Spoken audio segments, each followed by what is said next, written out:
భద్రాద్రి కొత్తగూడెం జిల్లాలో వ్యవసాయ మంత్రి తుమ్మల నాగేశ్వరరావు పర్యటనలో భాగంగా చుంచుపల్లి మండలం నందా తండా హౌసింగ్ బోర్డు కాలనీ, రామదాస్ తండా కాలనీ, బంజారా తండా కాలనీ మీదుగా వికలాంగుల కాలనీ వరకు 2 కిలోమీటర్ల బీటీ రోడ్డు నిర్మాణ పనులకు శంకుస్థాపన చేశారు. దీంతో పాటు భద్రాద్రి జిల్లా కేంద్రంలో జిల్లా గ్రంథాలయ భవనాన్ని ప్రారంభోత్సవం చేశారు. ఈ కార్యక్రమానికి మినిస్టర్ తుమ్మల నాగేశ్వరరావుతో పాటు కొత్తగూడెం నియోజకవర్గ శాసనసభ సిపిఐ ఎమ్మెల్యే కూనంనేని సాంబశివరావు పాల్గొన్నారు. ఈ కార్యక్రమానికి తెలంగాణ రాష్ట్ర గ్రంథాలయ చైర్మన్, భద్రాద్రి కొత్తగూడెం జిల్లా IPS Rohit Raj, additional collector Kothagudem municipality commissioner, Kothagudem municipality chairperson Kapu Seethamahalakshmi, municipal కౌన్సిలర్లు, ప్రజాప్రతినిధులు, గ్రంథాలయ సిబ్బంది, విద్యార్థులు పాల్గొన్నారు. ఈ కార్యక్రమాన్ని ఉద్దేశించి కొత్తగూడెం ఎమ్మెల్యే, తెలంగాణ రాష్ట్ర గ్రంథాలయ చైర్మన్, వ్యవసాయ శాఖ మంత్రి తుమ్మల నాగేశ్వరరావు మాట్లాడుతూ గ్రంథాలయం యొక్క ప్రత్యేకతను, దేశ భవిష్యత్తు ఉన్నప్పుడు యువతకు గ్రంథాలయం యొక్క ప్రతిష్ట తెలియపరిచారు.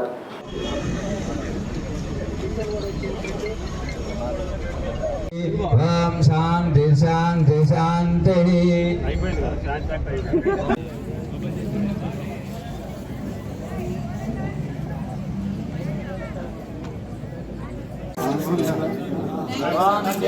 ఎమ్మెల్యే గారు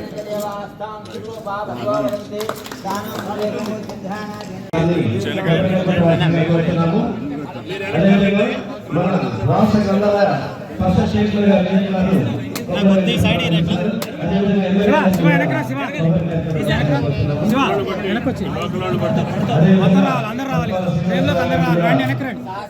మీరు కూడా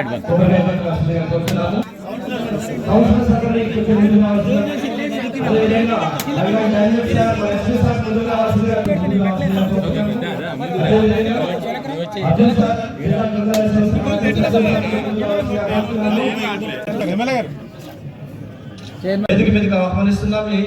అదేవిధంగా మున్సిపల్ కౌన్సిలర్ అందరినీ కూడా వేదిక మీద రావాల్సిందిగా కోరుచున్నాము. అదేవిధంగా కొత్తగూడెం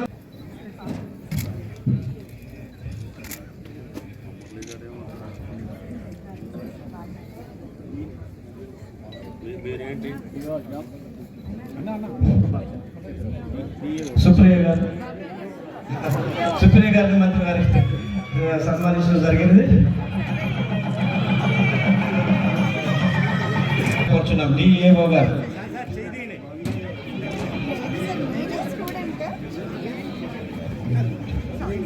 డిఐఓ గారిని వేదిక మీదకి రావాల్సిందిగా కోరుచున్నాం.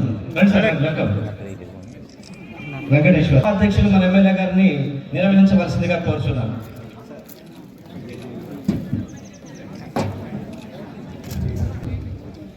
అందరికీ నమస్కారం. ముందుగా మన పెద్దలు వెంకటరావు గారు ఉమ్మడి జిల్లా అభివృద్ధి ప్రదాతగా చెప్పబడేవారు. కుడి ఎడంగా ఇంకా అందుకంటే ఇప్పుడు ఆయన కొద్ది సమయం ఉన్నారు. మన నాగేశ్వరరావు గారు దాదాపు 19 సంవత్సరాలు మంత్రిగా తీసుకురండి. నేను ముగించిన తర్వాత రియాజ్ గారు మాట్లాడతారు, తర్వాత తుమ్మల గారు మాట్లాడి క్లోజ్ చేసుకుందాం.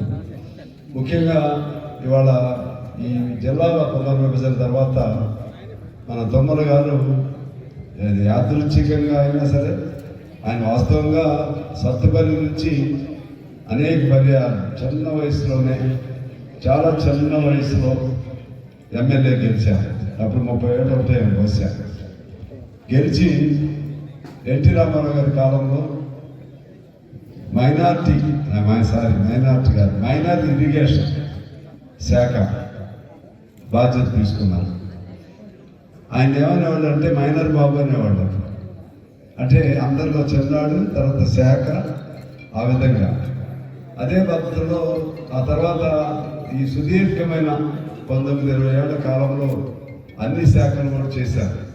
ప్రత్యేకించి మేజర్ ఇరిగేషన్ కాలంలో అనేక మన ప్రాంతానికి సంబంధించి, తెలంగాణకు సంబంధించి, ఉమ్మడి రాష్ట్రానికి సంబంధించి అనేక ప్రాజెక్టులకు రూపకల్పన చేయడంలో తుమ్మల గారు సిద్ధహస్తులు. మేము ఎప్పుడైనా చదవాలంటే, నీటికి సంబంధించి ఏమైనా మాట్లాడాలంటే గంటలు తరబడి రాసుకున్నా సరే వరుసలో 5 నిమిషాలు మేము మాట్లాడాలి. కానీ అది ఏమి రాసుకున్నాం, అసలు ఏం ప్రిపేర్ కాదు. ఏదైనా అసెంబ్లీలో ఆయా అంశం నేను మొదటిసారి చూశాను. ఇరిగేషన్ వచ్చినప్పుడు అప్పుడు టీడీపీలో ఉన్నాను. చూస్తే అనర్గళంగా నాకు బాగా గుర్తు, జయప్రకాష్ నారాయణ గారు వారిని చాలా అభినందించాను. ఆ విధంగా ఏ సబ్జెక్ట్ అయినా సరే పూర్తి అవగాహనతో పనిచేశారు. ఆ అభివృద్ధి రాష్ట్రానికి చేశారు, మన జిల్లాకి ప్రత్యేకంగా అభివృద్ధి చేశారు. ఇప్పుడు కూడా ఆయన మొన్న ఎన్నికల ముందు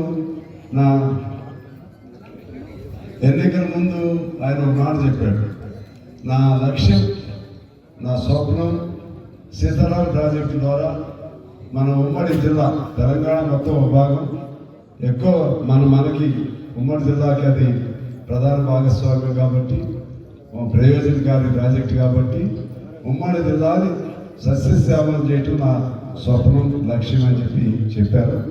దానిలో భాగంగానే బాగా స్పీడప్ చేశారు. వాస్తవ ప్రభుత్వం దగ్గర డబ్బులు లేవు. ఇక ఆయన వెంటబడి ఒప్పించి ముఖ్యమంత్రి గారిని, భట్టి గారిని, ఆయన ఆర్థిక శాఖ మంత్రి తప్పనిసరిగా అటు ఉత్తమ్ కుమార్ రెడ్డి గారిని ఒప్పించి ఇమీడియట్గా మన కొత్త మధ్యలో ఒక బైపాస్ క్యానాల్ ఒకటి కూడా పెట్టారు స్పీడప్ చేయటం కోసం ఏనుకూరు దగ్గర నుంచి. అక్కడ రామదాస్ ప్రాజెక్ట్, ఈ పెద్ద ప్రాజెక్టు రావాలంటే చాలా టైం పట్టిందని అక్కడి నుంచి, అంటే ఒక ఇంజనీర్లకు రాని ఆలోచనతో అక్కడ దాన్ని ఆ ప్రాంతం మన శ్రీరామ్ సాగర్ ప్రాజెక్టు సంబంధించిన భూములు, అట్లాగే ప్రజానాయకులు, వివిధ పార్టీ నాయకుల సమక్షంలో ఒక 2 విషయాలు మాట్లాడి నేను ముగిస్తాను. తమసోమ జ్యోతిర్గమయ, అసతోమ నిర్గమయ. నాగరికత ఎప్పుడైనా కూడా చీకట్లో నుంచి వెలుతురులోకి ప్రవేశిస్తుంది. సమాజాన్ని జ్ఞాన సమాజంగా తీర్చిదే క్రమంలో జ్ఞానాన్ని నిక్షిప్తం చేసేవే పుస్తకాలు. ఆ పుస్తకాలయంగా గుర్తించే గ్రంథాలయాన్ని ఈరోజు పెద్దల చేతిగా ఆవిష్కరించడం అనేది నిజంగా కొత్తగూడానికి గొప్ప వరప్రసాదిగా మనం భావించాలి. ఎందుకోసం అంటే ప్రపంచంలో తెలంగాణకి గ్రంథాలయాలకు ఒక సంబంధం ఉంది. ఆ రోజు వారు మనందరం కలిసి ప్రజాప్రభుత్వం అంటే ఇది యువత ప్రభుత్వం అని చెప్తున్నాం. అందుకోసమే జాబ్ క్యాలెండర్ అనౌన్స్ చేశాం. నేను మేనిఫెస్టో కమిటీలో పనిచేశాను, కేంద్ర మేనిఫెస్టో, సెంట్రల్ మేనిఫెస్టోలో పనిచేశాను, అలాగే స్టేట్ మేనిఫెస్టోలో పనిచేశాను. మా నాయకుడు రాహుల్ గాంధీ గారు అంటుంటారు, ఏమంటుంటారంటే we have to oppose crony capitalism, we have to work for the welfare of the people అని చెప్తుంటారు. అందుకోసం చివరి పేదవాడి వరకు అభివృద్ధి ఫలాలు పోయడం మాత్రమే ఉంటాం.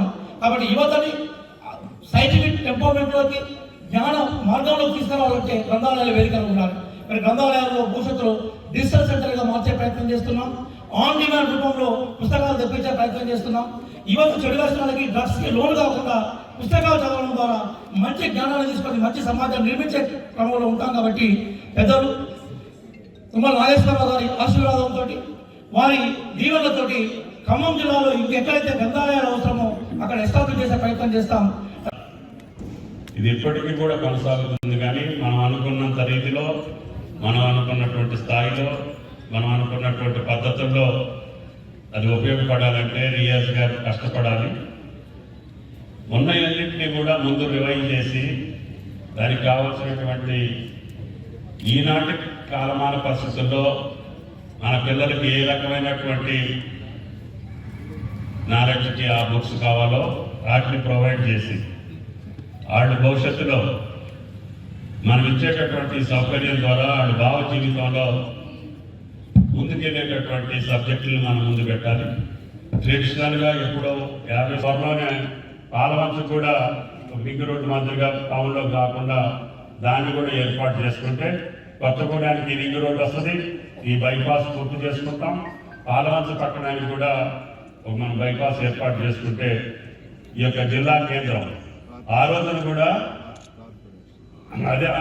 కూడా కలెక్టరేట్ ఎక్కడో పెట్టాలని చెప్పారు. చెప్తే నేను ఒప్పుకోను. జాతీయ రహదారి కాలంలోనే పెట్టాలి. ఎస్పీ గారికి కూడా చెప్పారు, మీ ఆఫీస్ కూడా ఎక్కడో శంకుస్థాపన జరిగింది, అది ఆపేసి కలెక్టరేట్ దగ్గర పెట్టుకోమని చెప్పారు. పక్కనే ఉంటే దానికి అందం ఉంటుంది. తర్వాత మెడికల్ కాలేజ్ అక్కడే ఉంటుంది. తర్వాత ఈ రెండు పట్టణాన్ని కలిపి అనుకూలమైన ప్రాంతం మొత్తాన్ని కార్పొరేషన్ చేయమని చెప్పి ఆ రోజే చెప్పారు. కానీ ఆ రోజు అవ్వలేదు. ఇప్పుడు తప్పకుండా ముఖ్యమంత్రి గారి కార్యాలయంలో మాట్లాడటం, ఎమ్మెల్యే గారి ప్రపోజల్ వచ్చింది, కలెక్టర్ గారిని కూడా డీటెయిల్స్ అడిగాం. తప్పకుండా కొత్తగూడెం కార్పొరేషన్ని చేస్తామని చెప్పి కూడా ఈ సందర్భంగా మనం చెప్తున్నాం. దానివల్ల భవిష్యత్తులో ఎస్పీ గారు కూడా కమిషనర్ ఆఫ్ పోలీస్ అవుతుంది. ఇప్పుడు సూపరింటెండెంట్ ఆఫ్ పోలీసు రేపు కమిషనర్ ఆఫ్ పోలీస్ అయిపోతాడు. దానికి చట్టపరంగా కొన్ని హక్కులు వస్తాయి, బాధ్యతలు వస్తాయి, విధి విధానాల్లో మార్పులు వస్తాయి. పోలీసులు కూడా మనం కరెక్ట్గా